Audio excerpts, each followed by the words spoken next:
Bienvenidos y bienvenidas a un nuevo capítulo del Café Científico UFRO, un espacio de encuentro y diálogo que este año se encuentra enmarcado en el proyecto FRO, Puentes de Conocimiento, impulsado por la Dirección de Comunicaciones a través del Ministerio de Educación y la Subsecretaría de Educación Superior. Bueno, como siempre, antes de comenzar queremos agradecer evidentemente a la Cafetería Sabor Único por su espacio y la hospitalidad y a cada una de las personas que hoy día dicen presente y nos van a acompañar en esta conversación. Para ir comenzando hoy día, tenemos el agrado, en este caso, de presentar a nuestros invitados. Partimos con la doctora Tamara Ochten Hernández, académica UFRO, directora del programa de doctorado en Ciencias Médicas, presidenta de la Fundación OPA y experta en prevención de conductas suicidas. Junto a ella nos va a estar acompañando el doctor Julio Fener López, académico UFRO del Departamento de Ciencias de la Computación e Informática, especialista en inteligencia artificial, ética científica y seguridad de la información. Así que muchísimas gracias Tamara y Julio por estar con nosotros. Bueno, nosotros para comenzar siempre partimos con una pregunta que va siempre dirigida hacia ambos y en este caso, lo primero, ¿qué fue lo que los motivó en este caso a trabajar en estos temas tan distintos de cada uno, en sus expertices y en realidad, pero qué es lo que hoy hace que se crucen de una forma tan urgente? Vamos contigo, Tamara. Bueno, la motivación inicial de esto radica desde mi visión crítica de todo en general. Me encanta criticar todo, es parte de mi esencia y parte de eso fue las primeras capacitaciones que fui en el tema de salud mental y me di cuenta que lo que se hacía específicamente en función de la prevención del suicidio era 0% basado en evidencia y eso dije no puede ser posible que lo que están haciendo en capacitaciones muestren series o hablen personas que han sido, es decir, que sus hijos o hijas han fallecido, es decir, puede ser parte de, pero no puede ser la esencia de una capacitación. Entonces desde ahí es que dije hay que tomar este tema desde un rigor más científico. Eso de la prevención del suicidio. Súper, Julio. Sí, en realidad la llegada mía es más azarosa. Yo soy matemático de formación, de oficio, y me integré el año 2019 a trabajar con mis colegas de computación informática. Y en ese ámbito, el ámbito de las matemáticas discretas me cautivó y me metí en seguridad de la información con protocolos de criptografía, protección y cálculo seguro multiparte. Y en paralelo, la facultad me sugirió para integrarme al Comité de Ética Científica, así que ahí he estado trabajando también ya varios años.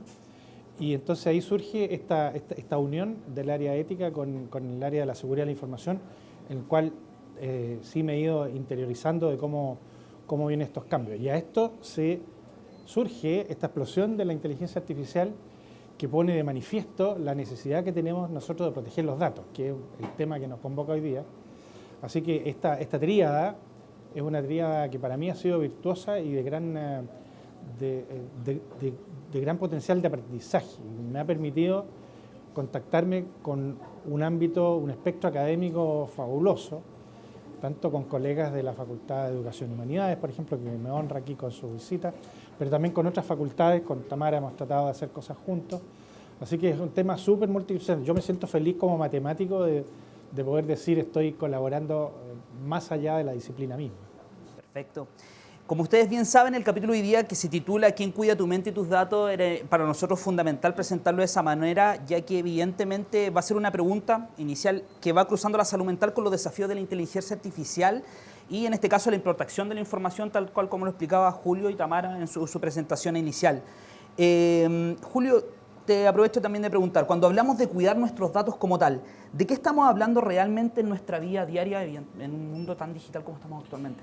Claro, el mundo digital colisiona con nuestra ecología, con nuestro origen darwiniano de cómo hemos evolucionado como especie y nos encontramos con que estamos generando lo que llamamos una impronta digital, un segundo yo, un avatar, que está hecho de nosotros.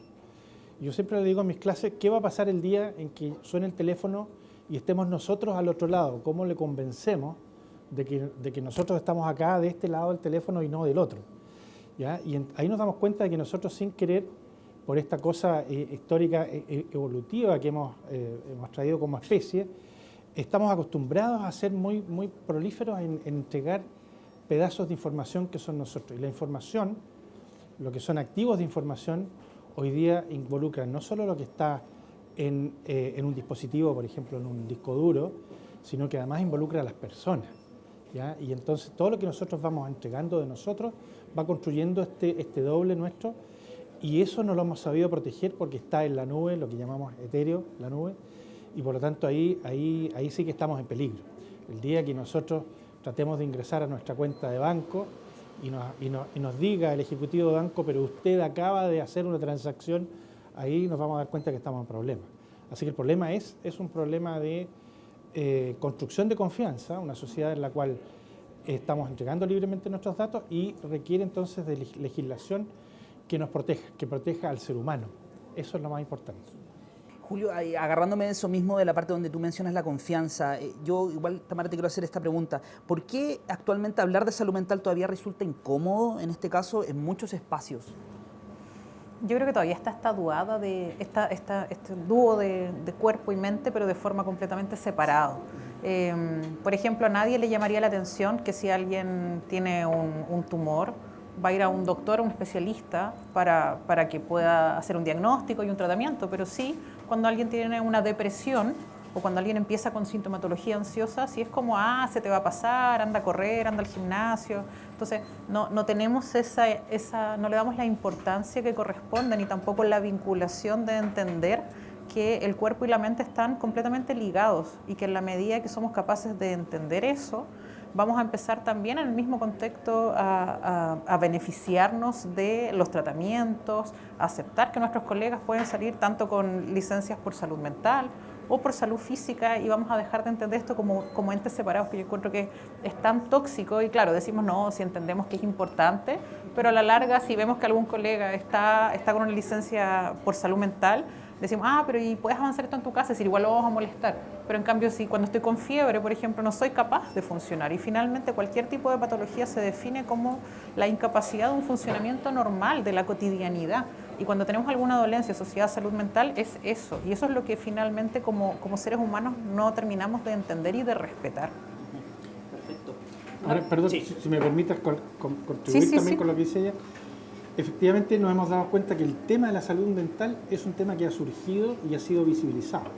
Hoy día yo escuchaba que en Chile un 26% de las personas tienen ansiedad y un 13% tiene depresión. O sea, 1 de cada 10 personas anda con depresión. ¿Cuántos sabemos acá? Así que calculen si alguno anda deprimido. Pero eso es casi un 40% de la población. Es un dato que no es despreciable. Y por lo tanto hay que reconocerlo y trabajarlo.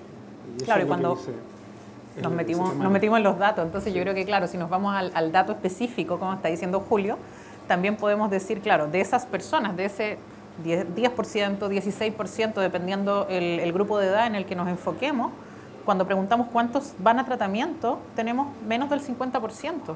Y cuando preguntamos también cuántos tienen la posibilidad de costear un tratamiento, también nos vamos a porcentajes menores al 20%, 30%, en nuestra región específicamente. Entonces, eso es nefasto, es decir, no solamente no están tratando estos temas, sino que además no tienen la posibilidad de tratarlo. O sea, las cifras realmente son alarmantes, o sea, y los casos prácticos en caso de cómo poder llevar a cabo esto y soluciones también se ve un poco diezmado a través del paso del tiempo. Quiero hablar en este caso en el primer cruce de lo que es la salud mental y la tecnología como tal, igual una pregunta dirigida para ambos. Hoy existen aplicaciones que prometen en este caso mejorar la salud mental y eso es una pregunta general como para todos. ¿Son realmente una ayuda o pueden ser un riesgo? ¿Cómo lo ves tú, Julio? Mira, esa es una pregunta que nos toca como, por ejemplo, en el ámbito académico nuestro, nos toca decidir.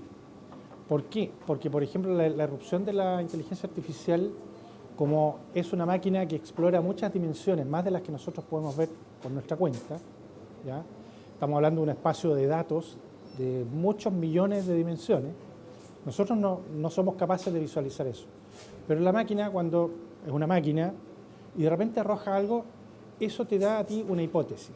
Ejemplo, hace poco salió un estudio de que en la anamnesis de un hospital pueden grabar a la persona y decidir con un 86 a 90% de probabilidad la posibilidad de que tenga diabetes. Entonces uno dice, ¿pero cómo? Sí, es la voz. Eso es algo que no se sabía y que la inteligencia artificial te dice, mire, podría ser esto. Entonces ahí entra el científico y dice, bueno, vamos a convertir esto aquí en una caja negra, lo vamos a convertir en una caja blanca, vamos a hacer el experimento, ¿ya?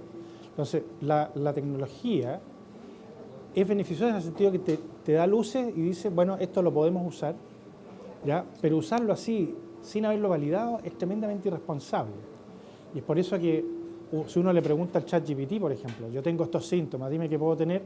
Yo hice el experimento y le dije, por ejemplo, ¿qué pasa si yo tengo 50 grados de fiebre y 1200 latidos por segundo?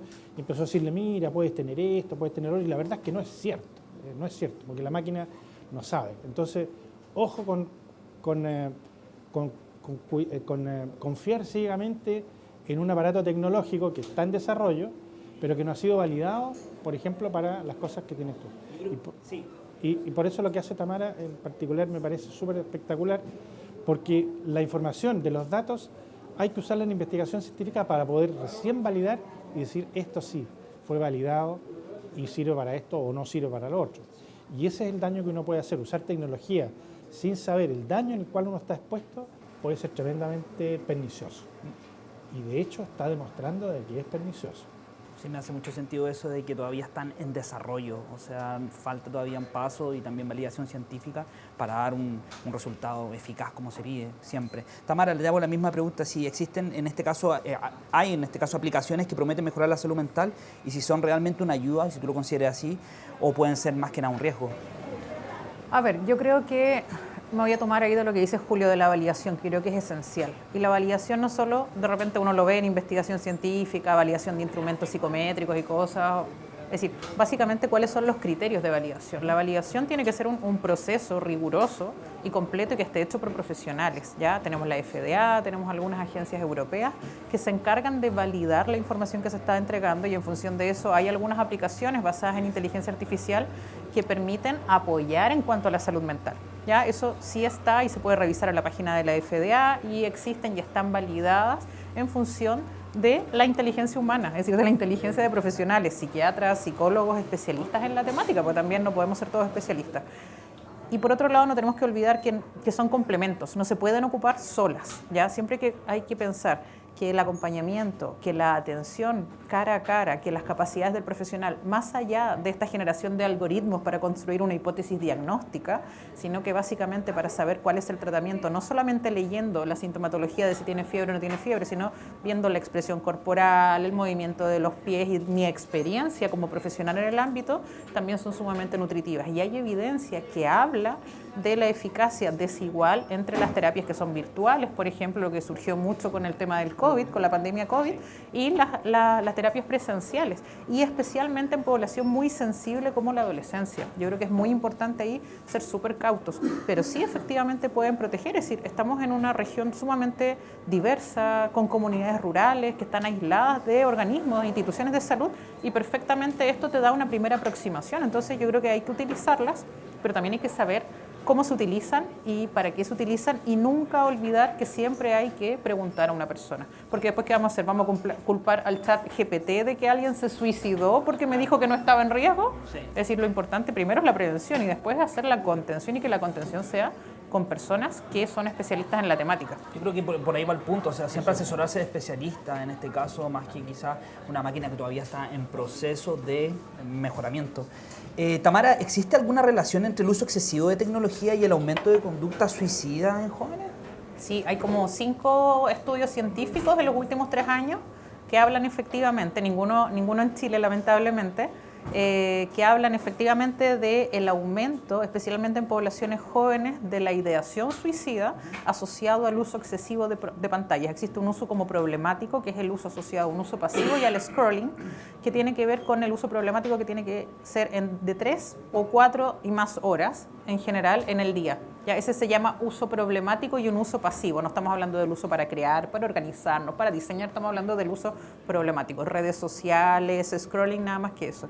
Y efectivamente hay un aumento en los adolescentes de la ideación suicida.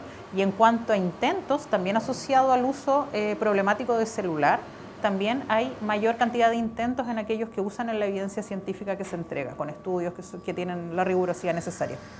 Perfecto. Julio, ¿qué riesgos existen cuando estos datos sensibles de salud mental quedan almacenados en plataformas digitales?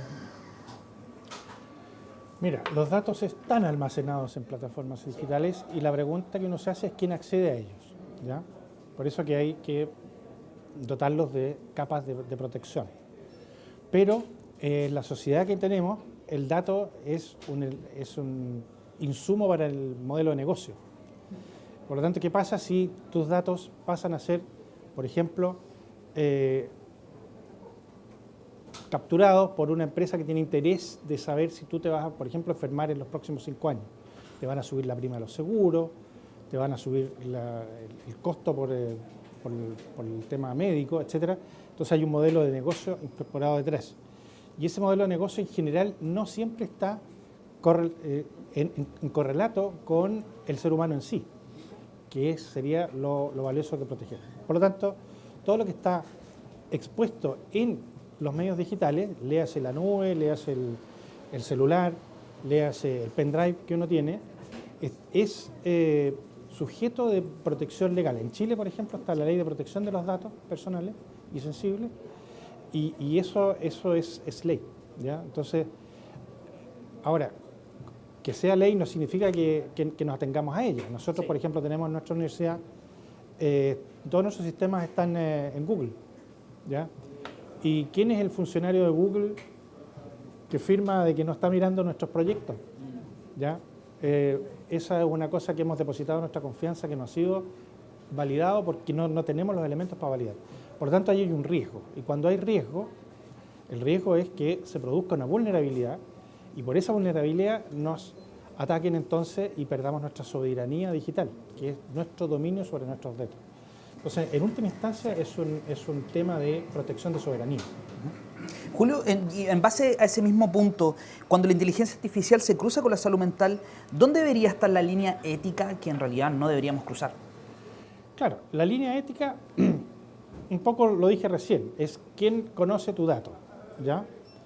Y quién ha validado lo que decía Tamara, ¿ya? Esa es una línea ética. Ahora, la ética es cómo nos ponemos de acuerdo en ciertos procedimientos. Entonces está la ética científica, que es la cual nosotros como universidad tenemos nuestro comité, que es un panel multidisciplinario, y que va elaborando los conceptos que caen dentro del correcto hacer científico. Lo que hoy día hacemos en ciencia no está correlacionado directamente con lo que se hacía hace 40 años atrás en ciencia, son métodos completamente distintos, ¿ya?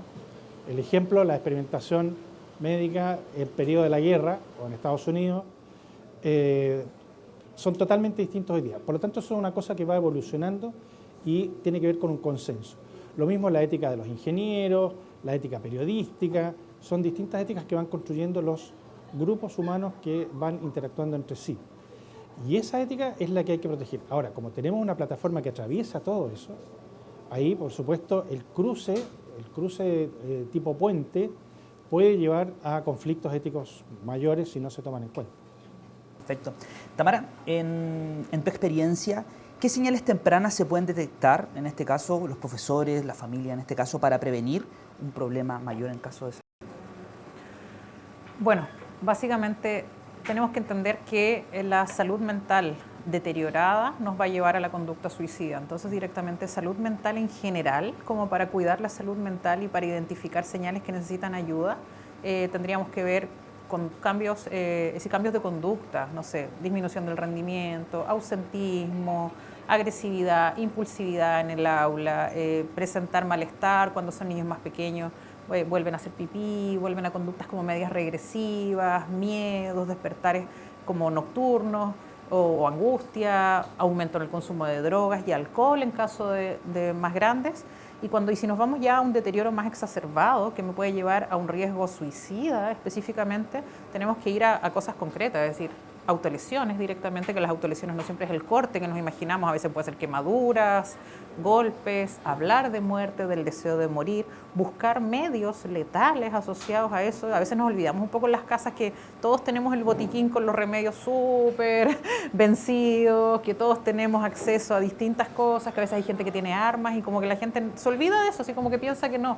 Y que las personas que están en riesgo, que dicen quiero morir o estoy pensando terminar con mi vida también, no dejar dejarlos solos y preguntar, no echarle tierra a cualquier tipo de sentimiento, porque si nos vamos a los datos duros, que ya vi que a Julio le encantan y a mí también, así que hicimos buena dupla aquí, entonces si nos vamos a los datos, cuando un joven, cuando un adolescente de segundo medio específicamente, se le pregunta con quién habla de temas personales que lo pueden estar afectando, como sentirse triste, como pensar en morir y cosas así, casi el 50% no confía en sus padres para hablar de esas temáticas. Entonces, es un desastre. Entonces, siempre estar escuchando, porque uno diga, no, a mí no me va a pasar, tengo que pensar que no están confiando en mí. Entonces, quizás hablar con mis hijos de este tema. Bueno, los actos de despedida también que se me olvidaban dentro del listado también son súper problemáticos. Es decir, ¿por qué alguien va a empezar a despedirse? ¿Por qué alguien va a hacer comentarios como, no voy a estar en el siguiente cumpleaños? Cosas así. Bueno, y además, así como para dejar la alerta, estas fechas son espantosas para el tema de la salud mental, las conductas suicidas, porque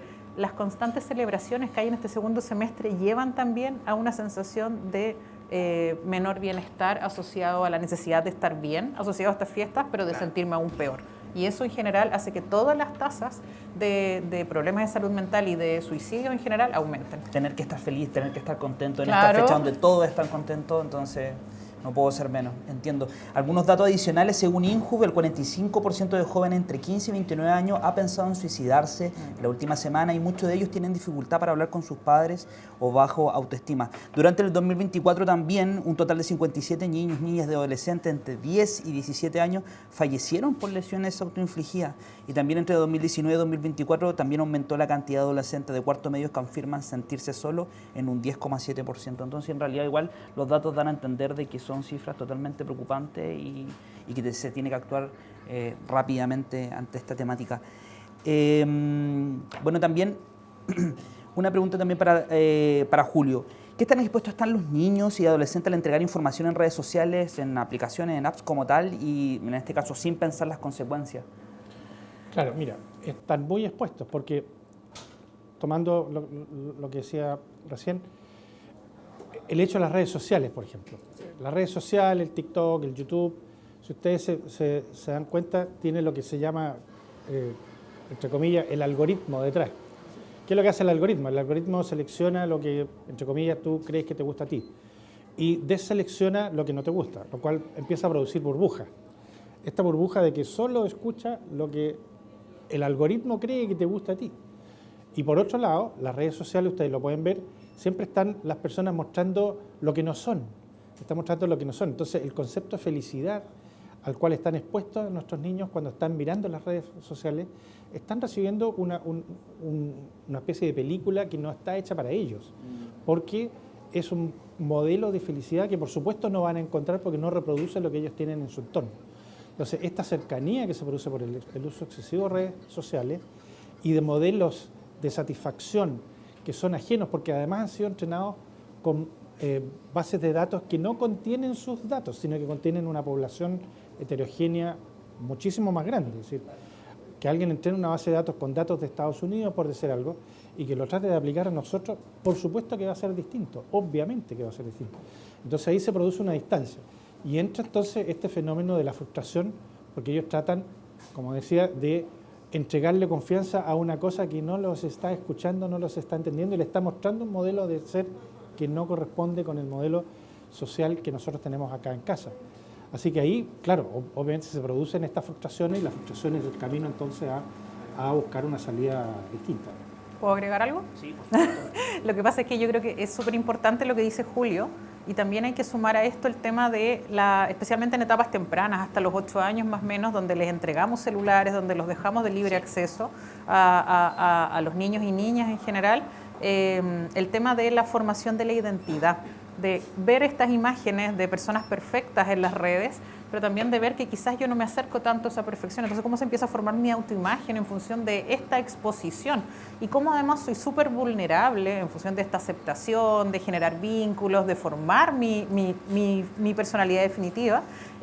Cómo además me veo expuesto a que personas puedan tener interacción conmigo y me puedan llevar a hacer cosas que no corresponden. Lo vivimos hace poco aquí en Tirúa con las dos chicas de 9 y 11 años que desaparecieron, y eso fue por un reto donde fueron contactadas por Roblox, y hay que decirlo con todas las letras. Entonces, claro, el Ministerio de Educación ha mandado lineamientos asociados al uso seguro de redes y todo, pero tenemos gente que está contactando, gente enferma, que está en las redes, que está contactando niños por Roblox, que los lleva a hacer retos, y finalmente estos niños también son adictos a esta tecnología. Y esta adicción a la tecnología es porque les están haciendo me gusta, les están haciendo like, y eso genera un problema en el tema del circuito de recompensa con la liberación de la dopamina, en donde yo siento satisfacción y me vuelvo una persona adicta a ese like. Entonces, ¿cómo voy a lograr más like y más like? Y de repente, incluso el tema de la ballena azul. Sí. El último reto de la ballena azul era tirarse a un edificio de 10 pisos. Y hubo niños en esta región que lo hicieron. Entonces, es espantoso cómo esta adicción a agradar, a formarme, a que otros aparentar, igual, sí, me lleva a hacer cosas espantosas. Tamara, ahí también tocando ese mismo punto, ¿cómo se puede proteger a los más jóvenes, tanto en salud mental como en su vida digital? Porque tú ya estabas nombrando algunos ejemplos que son realmente espantosos y extremadamente preocupantes. ¿Cómo podemos hacer esa protección? A ver, yo creo que es un trabajo que tiene que ser multidisciplinario en general, multidisciplinario y como un trabajo ecológico en general. Porque yo creo que en la escuela, que es el lugar donde más están, donde más tiempo están directamente, ahí sabemos que hay políticas y hay organizaciones que hablan del tema del cero pantallas en general, y claro, me parece bien, pero en general es muy difícil que eso se cumpla por parte de las familias. Entonces, ¿qué pasa con ese cero pantallas? Por ejemplo, la normativa que acaba de salir ahora, que no salió, que es un proyecto de ley que ya pasó a segunda vuelta de revisión, y donde se dice que hasta sexto básico se va a hacer prohibición del tema de los celulares en clase, y después de séptimo en adelante tiene que ser como regulado, ¿ya? Entonces, ¿por qué la prohibición? Porque están con un tema de un desarrollo cerebral que no les permite ver dónde están los límites, identificar qué es bueno, qué es malo, porque no los estamos formando como nativos digitales. Entonces, en general, también tenemos que preocuparnos, es decir, les prohibimos absolutamente, y esto se convierte como en la fruta prohibida del árbol que vamos a tomar, y después se vuelve como algo que yo quiero conseguir y que solo el mejor del curso va a conseguir ese acceso, o nos encargamos de educarlos. Porque claro, se los prohibimos, pero los apoderados siguen teniendo chat de WhatsApp para comunicarse, los niños siguen haciendo las tareas a través del WhatsApp, coordinándose, entonces también los estoy excluyendo socialmente. Entonces, ¿dónde está ese límite? Sabemos que los niños se comunican, organizan cosas, hacen trabajo, juegan en conjunto. Entonces, ¿cómo como escuela me encargo de que la clase sea tan entretenida como un videojuego, o tan entretenido como un reto que hago con mis amigos a través, o como un video de TikTok, ¿ya? Tan entretenido como eso? Me encargo como profesor de incorporar eso en mi educación, ¿ya? Para que mis alumnos no hagan la lectura de sus libros a través del chat GPT. Y lo veo que también como transparentando en realidad que es una situación que está sucediendo. Exacto. Y como familia, ¿cómo doy la confianza? ¿Cómo doy la confianza? Sí. Porque es imposible que como padres podamos revisarle todos los chats, todos los accesos, sino que cómo doy la confianza para que en caso de que haya algo extraño puedan preguntar y yo pueda contener como el adulto responsable y el cuidador que debo ser. Perfecto. Lo mismo pregunta para ti también, Julio. ¿Cómo se pueden proteger a los más jóvenes tanto en salud mental como en su vida digital, según tu punto de vista? Bueno, yo comparto totalmente lo que se ha dicho. El punto está en el siguiente.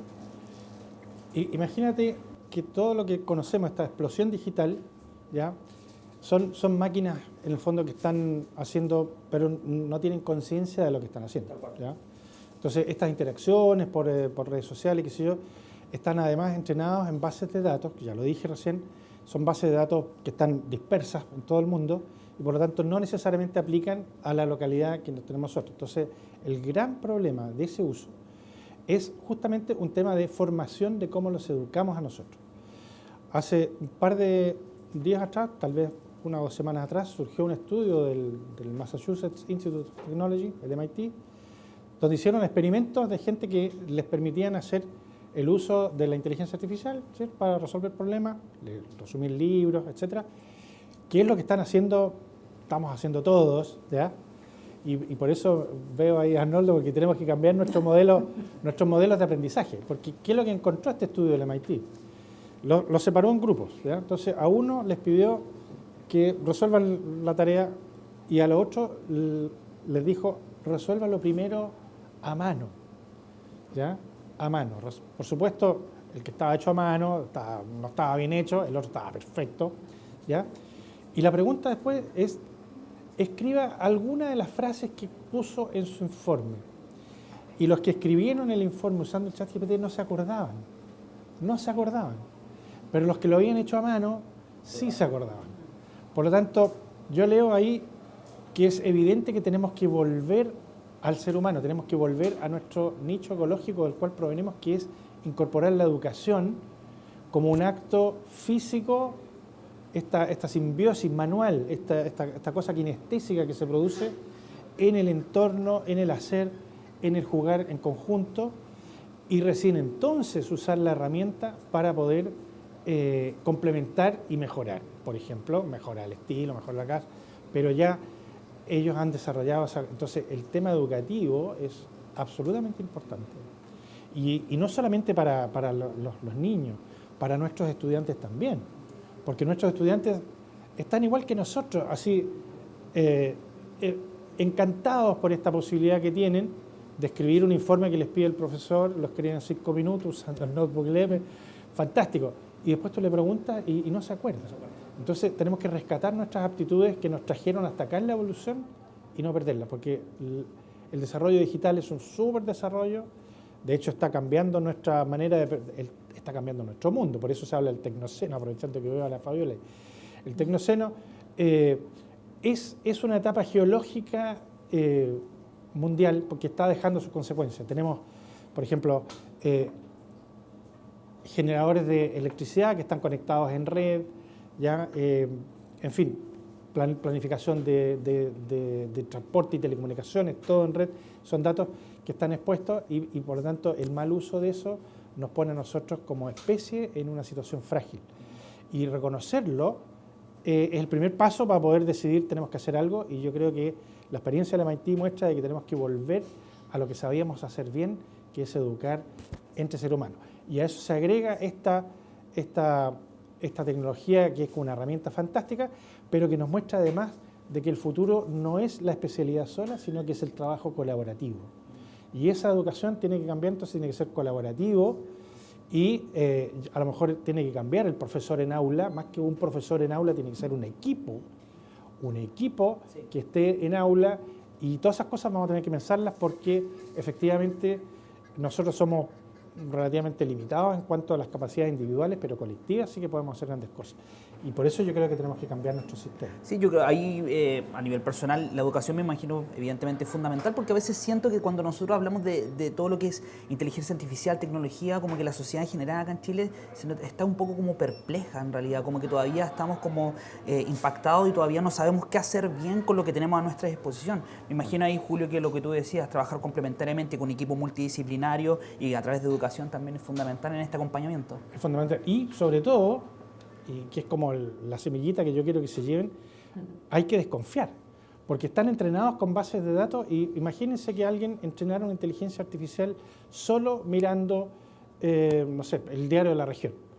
Obviamente que ahí no está la realidad, no está el aroma a café, no está el curanto que nos servimos ayer, etcétera. Esa experiencia no está en lo digital, pero hay gente de verdad que piensa de que esta cosa digital percibe el mundo, y no es así.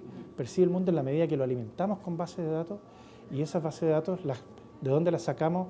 Bueno, ahí también hay un tema, que es la información, y con eso volvemos a lo que decíamos al principio, cuál es la información que nosotros nutrimos en el sistema, ¿ya?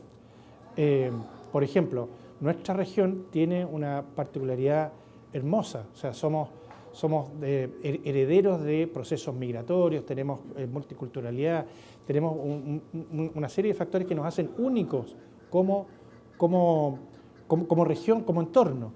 Y tú le preguntas al ChatGPT, no tiene la menor idea, no tiene la menor idea. Entonces, ¿qué cosas tendríamos que hacer? A lo mejor entrenar nuestras bases de datos para usarlos como insumo, apoyo a lo que nosotros hacemos, eso sí. Pero de ahí a decir estas herramientas nos vienen a solucionar la vida, yo creo que no. Es al revés, tenemos que tener cuidado, tenemos que tener ojo y desconfiar. Desconfiar, totalmente. Siguiendo por la misma línea, pero también cambiando un poquito de tema. Tamara, la Fundación OPA, de la cual tú eres presidenta, nació con el lema Observo, Protejo y Aprendo. ¿Qué significa esto en la práctica para una comunidad educativa? Bueno, esto surge de un trabajo cualitativo que hicimos con los liceos de acá de Temuco. Estuvo en la escuela Armando Dufey, estuvo Liceo Gabriela Mistral, Liceo Insuco y Liceo Camilo Enríquez, en donde le preguntamos directamente, porque estábamos un poco aburridos de estas teorías que venían de afuera, de cómo se debía prevenir, de cuál era el perfil de alguien en riesgo, que tenía que ser hombre de cierta edad, etcétera. Entonces hicimos grupos focales y le preguntamos a estudiantes, apoderados y funcionarios cómo ellos veían, percibían el tema del suicidio, la prevención de las conductas suicidas y cómo esto se involucraba a tecnologías. Y desde ahí construir nuestro sistema, que es nuestro Red OPA. Y ahí estuvo Fabi Vázquez metida desde el inicio, que está aquí también acompañándonos, en donde en eso surgen conceptos, surgen estrategias, surge formas, surge algo tan bello, muy valorado, como que los estudiantes valoraban muchísimo al director o directora de los establecimientos, que se ponían en las puertas de los establecimientos todas las mañanas a saludarlos. Algo uno decía, pero ¿y cómo? Porque uno entraba a las escuelas y uno veía a los niños con los celulares, en los recreos, y uno decía, pero lo que valoraban ellos era eso, el director o directora diciéndoles buenos días, uno por uno, y esa forma de vernos y de protegernos. Entonces de ahí empiezan a surgir algunos conceptos, analizamos esta información y dijimos, tenemos que crear esto y llevarlo a una tecnología. Entonces de ahí necesitamos, hay que observarse. ¿Cómo hacemos que nos observemos? Porque no nos estamos observando. Es como, oye, ¿cómo está tu compañero? No sé, porque yo lo respeto. Yo respeto su nombre social, yo respeto, pero ¿hasta dónde llega ese respeto y hasta dónde es ignorarlo? Entonces, claro, se convierte en indiferencia. Entonces hay un límite y no me están viendo. Es decir, no quiero que... Es como el adolescente. Yo tengo a mi hija adolescente, hoy, Dios mío. Entonces es como, preocúpate por mí, pero no te preocupes. Ábreme la puerta, pero no tanto. Ciérrala. Y así estamos. Entonces es lo mismo. Yo creo que estamos en ese proceso de hasta dónde soy indiferente y hasta dónde cuido. Entonces de ahí surge observarnos. Entonces nuestra app era como ya, ¿cómo los llevamos a observar? Hagamos que reporten el estado de ánimo. Los apoderados de sus hijos, los funcionarios de sus estudiantes y los estudiantes entre ellos y de ellos mismos. Ya. No era una cosa de, hagamos una cosa de alerta si está tantas veces de ánimo bajo. No, era simplemente voy a ser capaz de mirar a los ojos al otro o a la otra y a decir, oye, me parece que está bien, que está mal, que está triste, que está feliz y poder tener un tipo de evaluación. Después empieza la P, porque asociado a esa evaluación que voy a hacer, a esa identificación de cómo cambia su estado de ánimo, de poder decir, ¿qué te pasa hoy día? ¿Estás triste? Veo que cambió tu ánimo, tú normalmente estás más feliz. Entonces desde ahí empiezo a proteger, entonces desde ahí soy capaz de cuidar, por eso la P de la protección. Observo, protejo y aprendo. Pero para eso tengo que tener las herramientas, porque había mucha gente que desde sus habilidades sociales, desde su empatía, eran capaces de hacer eso. Profesores que decían, no, yo lo hice con mi estudiante me dijo en la clase que se iba a matar y yo le hice firmar un papel que no se matara. Entonces decía, qué lindo el profesor, tiene toda la buena intención, pero no tiene los conocimientos. Entonces necesitamos aprender y eso es alfabetizar en salud. Y por eso yo cada vez que me llaman a algo, ahí estoy hablando y ahí con la Fabi dijimos, ya, esta es la marca, hagamos OPA, registrémosla. Yo no tenía idea nada de esto y de ahí me di cuenta que asociado a esto, a ponerle un nombre, a poner una marca, a hacer una tecnología, fue como, ¡oh, qué maravilla! Puedo llegar a más gente, puedo ser una profesional más completa, puedo incentivar a otros y ahí surgió y dijimos, sí, OPA es observar, proteger y aprender lo que necesitamos en todas las comunidades para cuidar nuestra salud mental. Súper. Bueno, igual evidentemente dejamos a todas las personas invitadas que puedan, en este caso, conocer el sitio web de OPA y ver todo lo que van trabajando. Tamara, en este caso igual, siguiendo con OPA, ¿nos puedes contar alguna experiencia concreta, en este caso de la red OPA, que haya marcado alguna diferencia visible en algún colegio?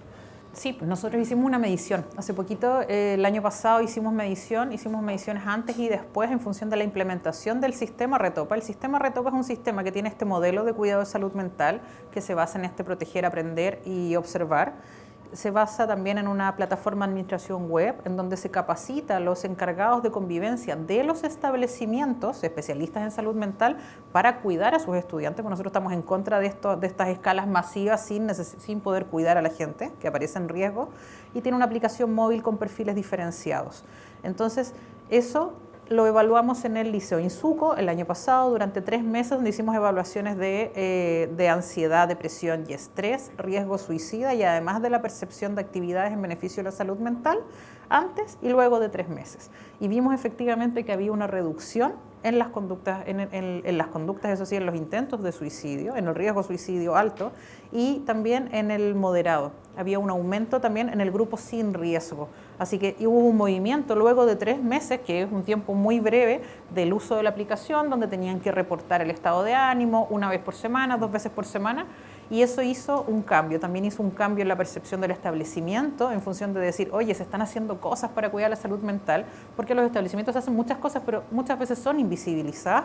Y también hubo cambios leves, no significativos, pero esperamos, ahora estamos en un proyecto FONDEF grande, va a ser la medición más fuerte de ansiedad, depresión y estrés. Así que estamos muy contentos, ya tuvimos cosas concretas y a la gente le gusta, es bien evaluado, en general les gusta la dinámica, el uso, y además hemos hecho validaciones también por grupo de expertos. Convocamos a expertos de todas partes del mundo, porque yo participo en varios grupos de prevención de suicidio a nivel mundial y nacional, en donde convoqué a gente que uno conoce con las mismas ideas de salvar vidas, que son gente voluntarios de salvar vidas en el mundo, en donde ellos también evaluaron estos componentes que nosotros creíamos claves dentro de la aplicación. Ellos hicieron sugerencias, se hizo una metodología Delphi para hacer la validación del mismo, y también con resultados súper positivos. Perfecto. Julio, vamos contigo. ¿Qué otros riesgos tú consideras, que evidentemente pueden ser menos evidentes, todavía existen con nuestros datos? No podía pensarlo solamente en los hackers o cómo qué está pasando en este caso, quién tiene nuestros datos, tú lo mencionabas, pero ¿qué riesgos menos evidentes existen como tal? Me voy a aprovechar del mismo ejemplo que da Tamara. Fíjate que tiene que ver con la privacidad. Sí. Porque, ¿qué pasa si tú te enteras que tal persona, por ejemplo, está en un programa de prevención de suicidio? Entonces, ¿cuál es tu reacción natural? ¿Cuál es la reacción de los niños en el colegio, por ejemplo? ¿Ya? Tal persona. El bullying es una cosa que también ha ido incrementando mucho y los niños son crueles. Somos crueles los seres humanos, imagínate, los niños están en camino a ser seres humanos. Son muy crueles. Entonces, el tema del bullying es una cosa importante. Entonces, la filtración del dato, ¿ya? Por más que el programa en sí es bueno, qué sé yo, pero tiene que haber una privacidad extraordinaria de poder garantizarle a las personas que están en un sector protegido. Es como entrar a la casa. La casa es el sector protegido de uno. Y no es bueno cuando de repente uno se da cuenta de que entró alguien por la ventana, entró alguien por la puerta de atrás, porque te sientes violentado, ¿ya? Entonces, lo mismo pasa en el tema digital, ¿ya? En la medida de que tus datos están ahí y son factibles de ser vistos por alguien que no tiene la autorización. Entonces, alguien que no tiene la autorización de saber que tu hijo o tu hija está siendo tratado, por ejemplo, por un tema de salud mental, no tiene por qué saberlo. Y ese es un riesgo que sí está presente en este mundo digital que nos rodea. Así que el tema de la privacidad es uno de los problemas que nos toca tratar desde el punto de vista teórico, por ejemplo, es fantástico. Hay mucho trabajo para los matemáticos ahí de cómo poder hacer la información de modo tal que solo las personas autorizadas puedan hacer este tratamiento, etc. Así que ahí hay un tema actual tremendamente apasionante, que es cómo se formaliza el concepto de privacidad y que no produzca los efectos también de aislamiento, porque una cosa es, claro, yo me puedo encerrar también y decir yo estoy protegido acá, pero ahí se produce aislamiento. Entonces, es un tema súper interesante de trabajar, genera mucha necesidad de investigación y por ahí va nuestro camino. Perfecto. Lo habíamos hablado, se lo había comentado también como dato previo antes de iniciar nuestra conversación. La región de la Araucanía presenta las tasas de suicidio más altas a nivel de promedio nacional. Tamara, y voy también con esa misma pregunta. ¿Por qué la Araucanía presenta estos promedios nacionales de suicidio tan altos, en este caso que lo supera todos los años? Yo creo que no hay evidencia que diga por qué específicamente, pero desde la observación y desde los años que llevo estudiando la temática y de las personas con las que he conversado, que están estudiando lo mismo también, nos damos cuenta que hay factores que conjugan. Primero, el nivel de discriminación de esta región. Tenemos una región con el mayor porcentaje de personas pertenecientes a pueblos étnicos originarios, y el tema de la discriminación es súper fuerte. Cuando me siento excluido, cuando me siento aislado, que es lo mismo que decía Julio súper bien, es decir, no quiero que sepan que tengo depresión porque me van a aislar. Si es que no hubiera un estigma de eso, me van a poner una etiqueta y me van a... la gente no quiero que sepa que tuvo un intento suicida porque me va a mirar raro. ¿Por qué tengo que mirar raro a alguien? Yo no miro a alguien raro si tuvo gripe, si tuvo pulmonía. ¿Por qué voy a mirar a alguien raro si tuvo depresión o si se intentó matar? Si es algo transitorio. Entonces, esto es un poco lo mismo. ¿Por qué miro raro a alguien que pertenece a un grupo étnico originario en general. ¿Por qué? ¿Por qué lo voy a excluir? ¿Por qué voy a decir, no te juntes con él? Yo soy de Punta Arenas y cuando llegué a Temuco me sorprendí que te decían, no te juntes, te tienes que juntar con gente de tu clase. Y yo decía, ¿qué clase? ¿Cuál es mi clase? Yo soy de Punta Arenas, no. Es decir, mi clase será ser Patagona, ¿qué? Entonces me reí un poco de eso y es eso, estamos en una región que excluye tanto, que discrimina tanto, que te hace sentir tan fuera, y eso es uno de los factores. Cuando yo me siento fuera, quiero desaparecer. Si yo me siento fuera es porque tengo algo raro, y si tengo algo raro, en alguna parte me cuestiono y digo, ¿y por qué mejor no desaparecer? Entonces yo creo que ese es el factor, uno de los factores, porque el suicidio no es unifactorial, y eso hay que dejarlo súper claro, porque a veces tratamos también de simplificar el hecho como, es que parece que se suicidó porque era perteneciente a un pueblo étnico originario. No es eso, no, son muchos factores. Después tenemos el consumo de alcohol y drogas, es muy alto en la región en general, y el consumo de alcohol y drogas va a desensibilizar nuestras conductas. Entonces, si estamos con conductas con ideas de muerte y consumo alcohol, consumo drogas en general, voy a estar más propenso, especialmente si son drogas estimulantes, voy a estar más propenso a cometer el acto. Asociado a eso también existen altos niveles de ruralidad.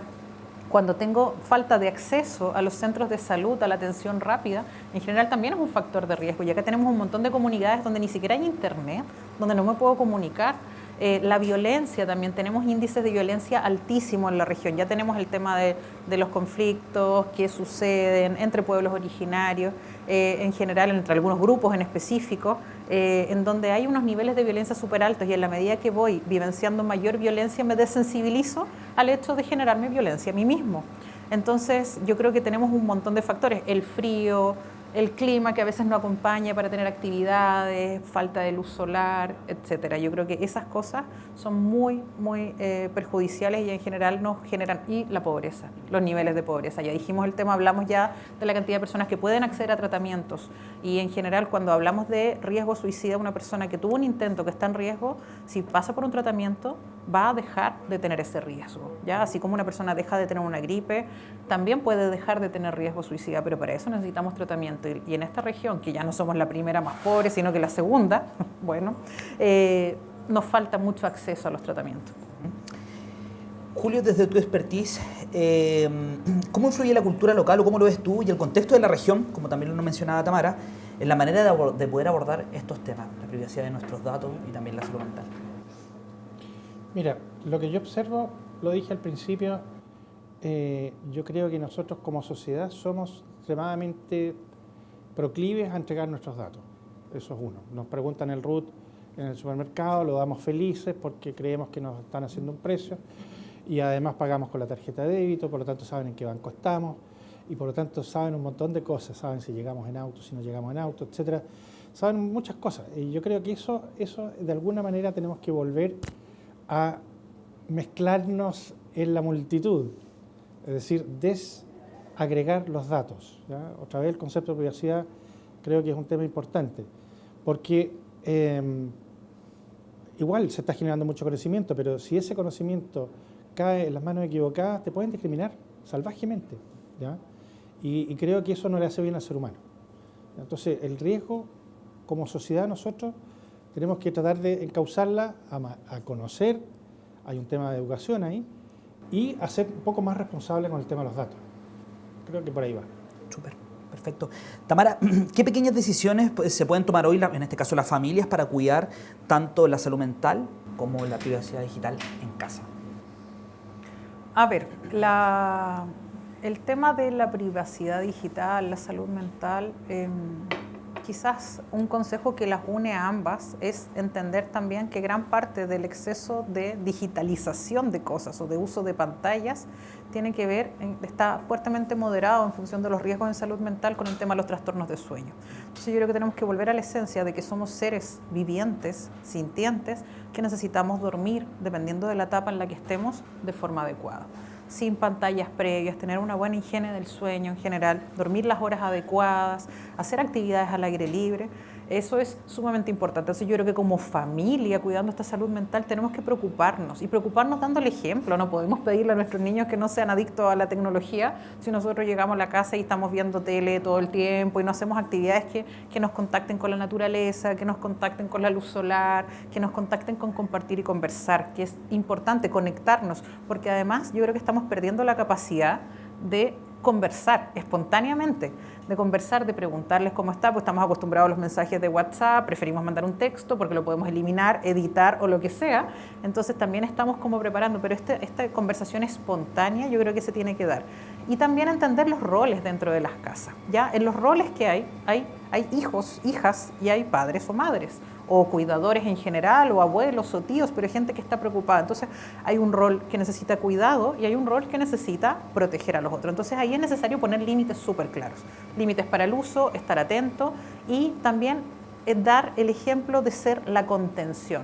Si mi hijo, hija, sobrino, amigo de mi hijo o hija o quien sea, me dice en algún momento me siento mal, no hacer como que nada pasó, no le voy a echar tierra a eso, me voy a detener y voy a preguntar qué pasa, me voy a animar a preguntar. Aunque yo no tenga las herramientas, pero yo soy la persona fuerte en el hogar, yo soy el protector y en general hay evidencia que dice que cuando todas las personas dan señales y cuando dan señales alguien las tiene que escuchar no y es escucharla, escucharla, exacto. Caso, sí. Entonces escuchar y tratar de poner la mejor cara de póker que tenga, aunque me esté desangrando por dentro, para escuchar y para hacerle entender a esa persona que yo voy a estar ahí. Siempre con límites, pero voy a estar ahí para cuidar, para escuchar y que vamos a buscar ayudas y que puedo facilitar también poniendo mis límites. Yo no soy especialista, quizás no soy bueno escuchando, mis reacciones son pésimas, pero busquemos a alguien. Yo estoy aquí y te voy a acompañar y te voy a llevar de la mano. Esto va a pasar, pero va a pasar con mi ayuda. Y eso es importante, ese mensaje lo olvidamos. A veces nosotros damos charlas en colegios privados, en colegios públicos, y están estos papás que si el niño tiene una dificultad, vamos con profesor de reforzamiento. Si le duele algo, vamos al doctor. Si tiene algún tema, al neurólogo, al psicólogo, al psiquiatra. Pero ¿y qué pasa con la capacidad del padre? Perdimos esa capacidad como padres de resolver cosas. Y ahora más encima, si tenemos algo, vamos a preguntarle al chat GPT porque no le voy a preguntar a mi abuelo, no le voy a preguntar a mi tío porque no, me va a dar mejores respuestas. Yo ahora confío en una inteligencia artificial. Entonces, ¿qué está pasando? Recuperemos ese rol de ser gente fuerte, gente que protege, gente que cuida. Yo creo que eso es importante. Y yo creo que eso lo podemos extrapolar no solamente al interior de la familia, sino que como sociedad, por ejemplo, universitaria que somos, que también es una especie de familia, y tenemos que rescatar esas cosas. Yo soy en ese sentido bastante darwinista, somos evolutivos, tenemos que volver a aquello que nos hizo especiales, si es que somos especiales, pero como sociedad tenemos que rescatar eso, que sí creo que estamos en peligro. Perfecto, bueno, y para ir finalizando, les dejo una pregunta a ambos, parto contigo, Julio. Si tuvieran que dejar una sola recomendación al público, ¿cuál sería su regla de oro, en este caso, en estas temáticas que hemos estado tratando durante esta conversación? Mi regla de oro es pensar en recuperar el ser humano. Yo creo que lo hemos, queriendo o no, descuidado. Tenemos que volver al ser humano. El ser humano tiene que ser nuestro espacio de confort, nuestra sociedad. Estamos viviendo momentos en los cuales pareciera ser todo lo contrario, pareciera ser que el enemigo está al lado. Tenemos que rescatar de alguna manera la confianza, tenemos que abrir los espacios para producir el acercamiento entre muchas disciplinas, muchas visiones, salir de la burbuja. Yo creo que ese es mi mensaje. Hagamos el esfuerzo para salir de la burbuja. El otro día lo decía yo con respecto del momento que estamos viviendo, digamos, de que este o el otro, etcétera, tipo de contexto electoral. Yo digo, hagamos el ejercicio consciente de escuchar lo que tiene que decir el otro. Eso es súper importante, porque puede que no nos guste, pero puede que sea importante. ¿Ya? Y yo creo que por ahí vamos en ese camino. Súper. Tamara, Iván, lo mismo contigo, si podríamos dejar en este caso tu regla de oro, en el caso de las temáticas que nosotros hemos estado abordando. Claro que creo que ya la dejé un poco en función de esto de la familia, pero me gusta esto de escuchar.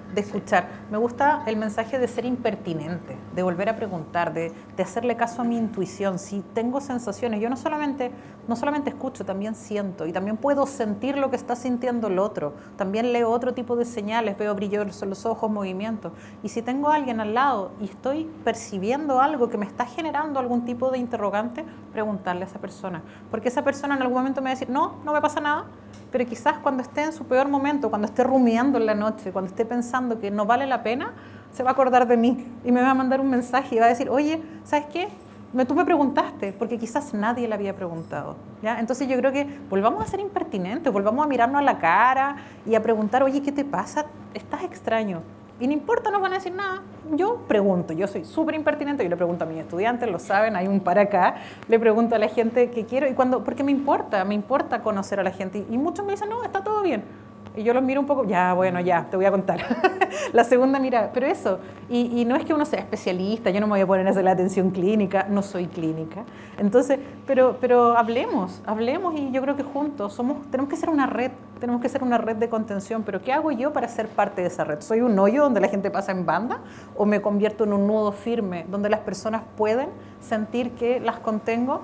Entonces demos ese espacio, seamos impertinentes, preguntemos, pero con el espacio de también estar dispuestos a escuchar. No puedo preguntar y pasar de largo. Tengo que preguntar, mirar a los ojos y detenerme, a ver qué pasa, cuál es la respuesta. Eso. Genial. Bueno, nosotros ahora abrimos la palabra para las personas que quieran hacer algunas preguntas a Tamaria y Julio.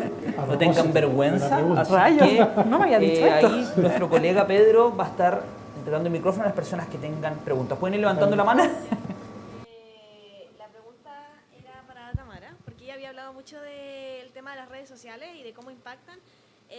Yo, por ejemplo, igual paso mucho tiempo en redes sociales. Es como la necesidad de estar como crónicamente en línea para que no se cruce ningún pensamiento en la cabeza.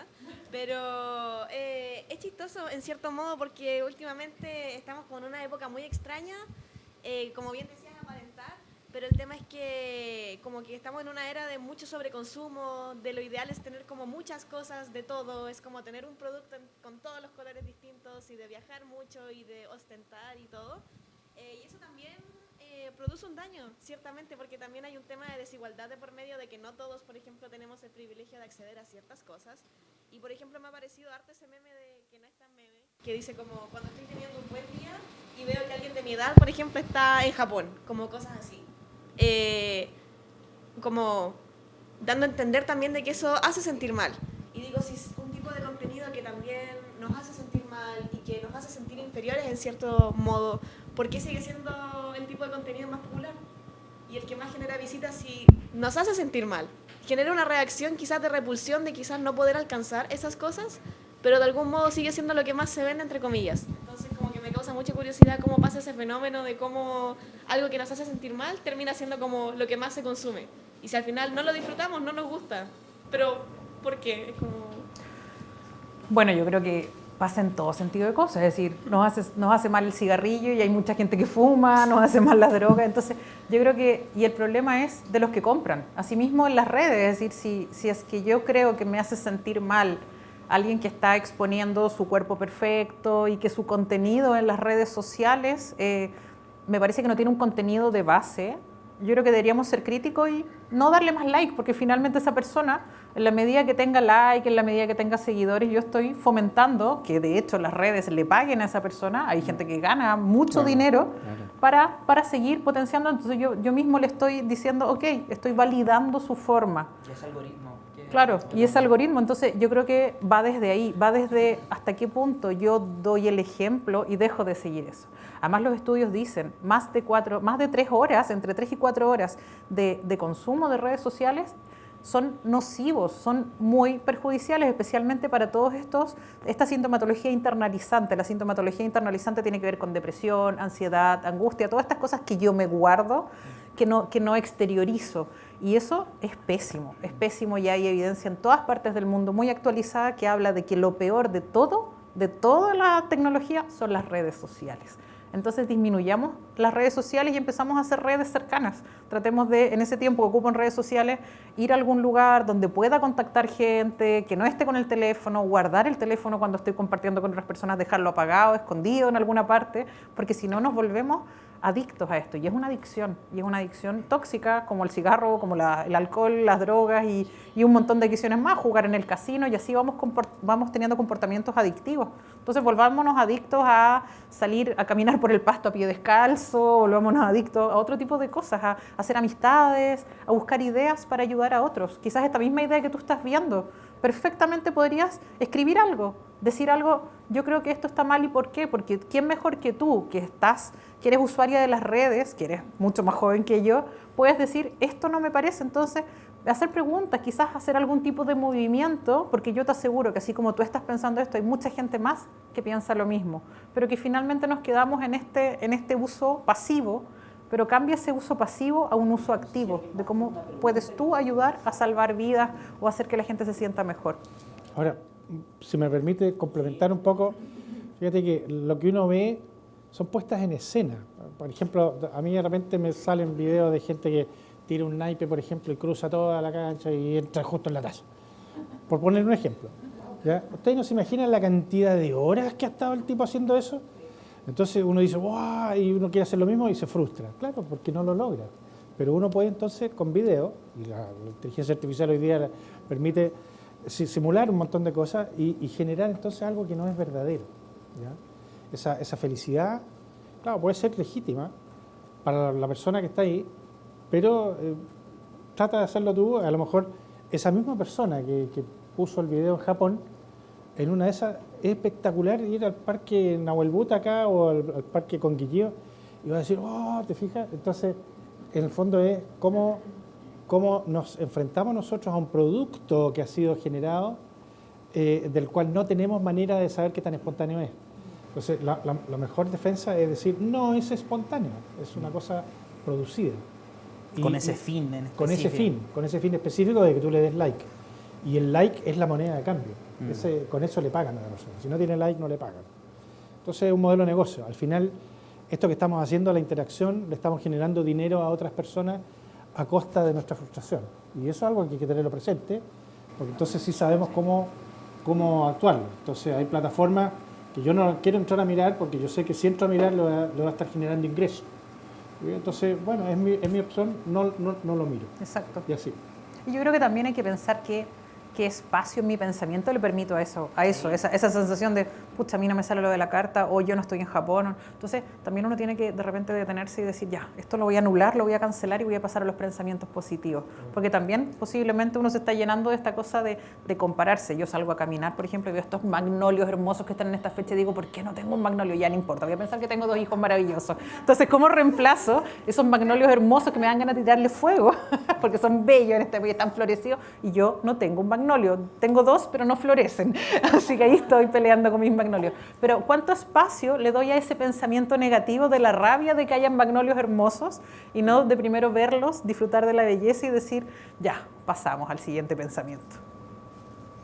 Excelente.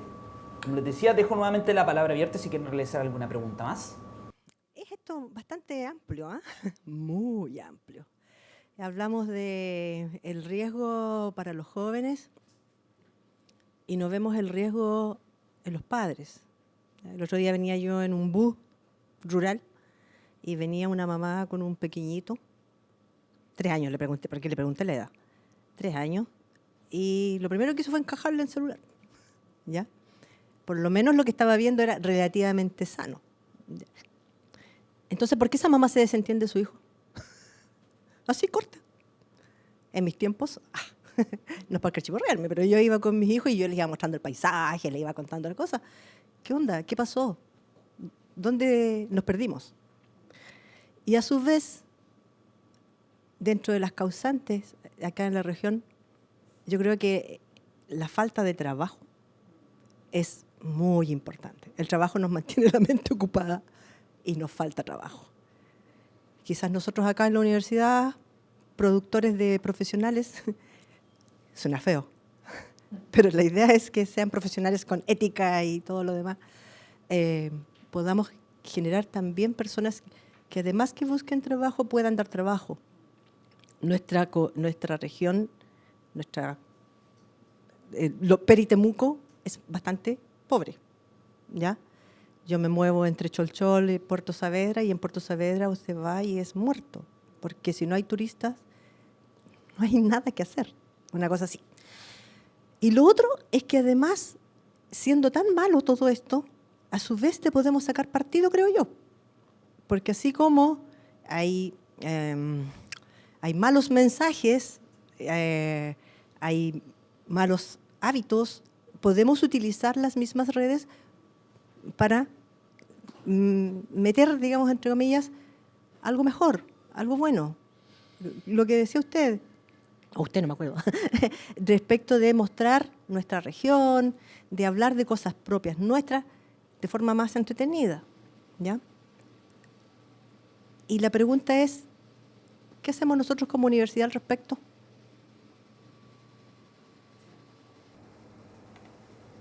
Muchas gracias. Bueno, los invitamos a un café para conversar esto. Sí, yo creo que no hay una respuesta, pero la respuesta es el camino a buscar esa respuesta. Yo soy convencido de que en los espacios de comunicación que tenemos nosotros en la universidad nos ponen a nosotros en una situación realmente de privilegio. O sea, lo que usted ve, por ejemplo, en Puerto Saavedra, no tienen esa posibilidad. ¿Qué es lo que podemos hacer nosotros? Es tener estos espacios y sembrar la semilla. Y, por ejemplo, usted que va, puede conversar. Yo creo que, tal vez a riesgo de sobresimplificar, yo insisto que yo creo que tenemos que volver a encontrar al ser humano. Tenemos que volver a encontrar el espacio, tomarnos un café, tener estos momentos de encuentro. Yo creo que las mejores reuniones son las reuniones en las cuales estamos varios de distintas disciplinas trabajando en una cosa común. Yo creo que ya pasó el momento del laboratorio prístino en el cual se investiga, ¿cierto?, en la plaqueta, que está bien que ocurra, pero nuestro desafío hoy día es transversalizar, ¿ya? Y creo que el momento digital que vivimos es esta espada de doble filo. O sea, nos permite muchas cosas, nos pone en riesgo, y lo mejor que podemos hacer es enfrentar eso lo más lúcidamente posible. Es decir, estar consciente de los riesgos y aprovechar las potencialidades. Y para mi gusto el camino es integrativo hacia el ser humano. Eso es lo que mi respuesta. Fabiola. Muchas gracias y muchas gracias de escucharlos a ustedes.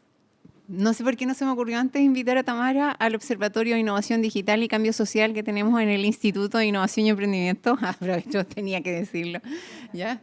Dirijo el Instituto Idea UFRO, por si no saben, y hemos generado un espacio donde Julio Fener es parte de los investigadores que representan a distintas facultades de nuestra universidad, están todas representadas en realidad. Y son espacios de conversación y de pensar, observar lo que pasa en torno a la ética, la ciberseguridad, la creación en la era del Tecnoceno, como mencionaba Julito. Así que Tamara está cordialmente invitada, igual que todos los que están acá para poder ser parte. Estamos en el proceso ya de la mitad de un proyecto FODI internacional, generando personas, o sea, una red que da cuerpo a esto de pensar distinto y de pensar transdisciplinariamente, que no es lo mismo que juntarse un grupo a trabajar en algo, pero de bastante reflexión, en donde esperamos prontamente en octubre, no nos falta tanto, para sumar un glosario de 10 conceptos asociados a la era del Tecnoceno, trabajado por investigadores del observatorio y de esta red finalmente. Así es que encantada de escucharlos. Y la pregunta. Dado que en las clases, en docencia en general, tenemos bastantes personas, o al menos ahora por lo menos se visualizan, jóvenes con neurodivergencia o distintos tipos en realidad, ¿qué podemos o cómo podemos avanzar? Porque hay un programa, pero a mí me queda muy chico y reconozco mi ignorancia en los temas, aunque hayan acciones correctivas o de ayuda en los PIAD, por ejemplo. Es muy complejo el hacer universal las clases. Entonces, ¿qué consejo nos dan ustedes, que hacen clases además, respecto de eso para no intervenir en la salud mental de esos jóvenes y como mantenerse en un equilibrio que yo creo que es lo más complejo para todos los docentes, ¿cierto? Eso, gracias. Bueno, gracias Fabi, muchas gracias por la invitación y voy a esperarla formalmente por correo electrónico para pedir la autorización, así que feliz. Correo escrito a mano. Sí, de hecho Julio me había comentado mientras hacíamos la fila para el café, me había comentado así y dije, ¿por qué no estoy ahí? Ya lo había pensado, pero después me acordé que no tengo tiempo, pero no importa, me hago el tiempo para ti Fabi, no hay problema. Entonces, pero yo creo, asociado a esta pregunta, es que está muy bien, porque hay normativas claras que hablan de cómo no discriminar a las personas específicamente que están dentro del mundo de las neurodivergencias. Y tratamos de adaptar dentro de las facultades, hay unidades que se encargan un poco de entregar los lineamientos. Yo no soy especialista en neurodivergencia, pero es lo que yo he observado desde que me han llamado a capacitar equipos desde la identificación de riesgo suicida, donde hemos capacitado fonoaudiólogos, terapeutas ocupacionales, psicólogos, psiquiatras, que trabajan específicamente con adaptaciones curriculares para personas con neurodivergencia. Y es ahí donde yo me doy cuenta que, independiente del esfuerzo de los grupos que hacen acompañamiento, que van con las personas que tienen neurodivergencia, primero el tema de la neurodivergencia es un mar tan amplio que yo creo que cuando dejó de ser el autismo y el Asperger y pasó a ser este espectro autista o dentro del TEA, es decir, ahí como que nos quedó muy grande este poncho de la neurodivergencia y tenemos muchos tipos de neurodivergencia que incluso los mismos profesionales no terminan de entender. Entonces yo creo que desde ahí no sé si seguir haciendo lineamientos, seguir haciendo políticas, seguir haciendo grupos de ayuda, porque finalmente no tenemos los recursos para poner a los especialistas más geniales de todos, sino que ponemos en general recién egresados con las facilidades que les podemos dar, de contratos que no son los más adecuados. Entonces hay gente que está tratando de hacer, pero yo creo que lo principal que hay que hacer en esa línea es capacitar a los docentes para que mejoren su capacidad de enseñar y entiendan que la enseñanza no va solo en dictar la clase magistral, que se alejen tanto, sino que la enseñanza va a ser incapaz de identificar en mi grupo al que estoy enseñando, sean 60 alumnos, sean 30 alumnos o sean 5 alumnos, quién está prestando atención y quién no, y en qué medida está llegando el conocimiento. Entonces, la interacción y las formas de aprendizaje creativos basados en el estudiante yo creo que son la esencia, porque yo creo que siempre han existido dentro de los grupos personas que son neurodivergentes, pero ¿cómo soy yo capaz de darme cuenta como docente y de capacitarme como docente? Y mi institución me está también entregando esas herramientas para poder identificar cómo le puedo entregar mis conocimientos, que son muy distintos. Puede ser la generación de una planilla Excel o puede ser el atender desde la clínica psicológica un proceso terapéutico, psicoterapéutico. Entonces, ¿cómo yo como docente soy capaz de identificar y de leer las señales de mis estudiantes para poder hacer un proceso de enseñanza que sea integrativo y no simplemente la charla magistral de acá estoy el experto y ustedes escuchen, porque eso no funciona. Y esa es lo que yo creo que hay que hacer. Fíjate que me recordé de una frase que decía un colega que ya no trabaja con nosotros, pero decía lo siguiente, él enseñaba a la Facultad de Medicina, decía, el paciente sano es un enfermo mal diagnosticado, ¿ya? Y me encantó la definición de él. Yo creo, en este tema de la neurodivergencia, en la cual yo también me incluyo porque he ido aprendiendo un poco, yo creo que somos todos neurodivergentes, de verdad. ¿Por qué? Porque todos tenemos sensibilidades, reaccionamos distintos, el rojo para mí no está medido, que no es el rojo del otro, entonces somos todos seres individuales, distintos, con nuestras capacidades, con lo que traemos, con lo que podemos, somos todos distintos. Por lo tanto, uno como profesor, y me encanta tu definición del OPA. OPA en alemán significa abuelo, yo soy abuelo, así que yo también soy OPA. Significa primero observar, ¿cierto? ¿Cuál era la otra? Proteger y aprender. Yo creo que esa es como la semilla que tenemos que darle a nuestra actividad en clase, que es observar a nuestros alumnos. Ellos no son recipientes de algo que nosotros le vamos dando, no son baldes en el cual nosotros le entregamos algo.